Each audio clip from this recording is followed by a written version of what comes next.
Акцияларды арзанырақ сатып алып, қымбатыраққа сатыңыз. Бұл расында да оңай ма? Әрине, кез келген адам акцияларды арзанға сатып алып, олардан миллиондаған ақша тапқысы келеді.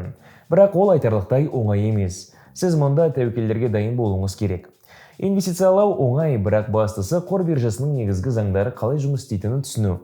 Кіріс дегеніміз не, тәуекел деген не және олардың қандай байланысы барын бүгінгі видеода талқылайық. Бұл Жусан Инвестор арнасы, сіздермен бірге Расыл Миразбек. Дәл қазір біздің арнамызға жазылуды ұмытпаңыздар. Ал кеттік. Тәуекел жоғарылаған сайын кірісте жоғарылай түсетіні анық. Сонымен кіріс дегеніміз не? Әдетте инвестициялардан түсетін табыс неғұрлым жоғары болса, ақшаны жоғалту қаупі де соғұрлым жоғары болады. Мына кестеге қарап көріңіздерші. Кестеден тәуекел жоғарылған сайын кірістің де жоғарылап жатқанын көруге болады. Тәуекел деңгейін төмен, консерватив және жоғары деп үшке бөлуге болады. Бұл ретте әр инвестор өзіне ыңғайлы әдісті таңдайды.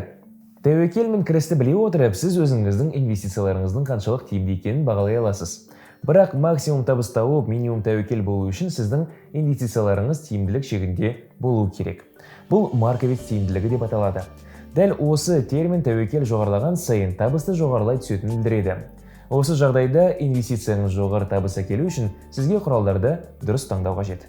Ал кейбір инвесторлар облигацияларға инвестиция салуды жөн көреді. Өйткені олардың кірісі тұрақты және тәуекелі төмен болып саналады.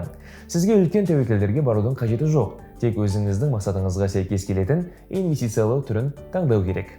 Қысқасын айтқанда, тәуекел төмендеген сайын кірісте төмендейді. Тәуекел жоғарылаған сайын кірісте артады.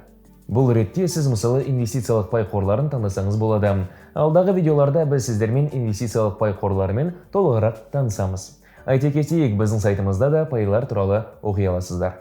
Басқа да қызық жаңалықтар мен кейстерді біздің Instagram парақшамыз бен Telegram арнамыздан оқи аласыздар. Сіздермен бірге болған Расыл Миразбек, бұл Жусан Инвестор арнасы. Көріскенше.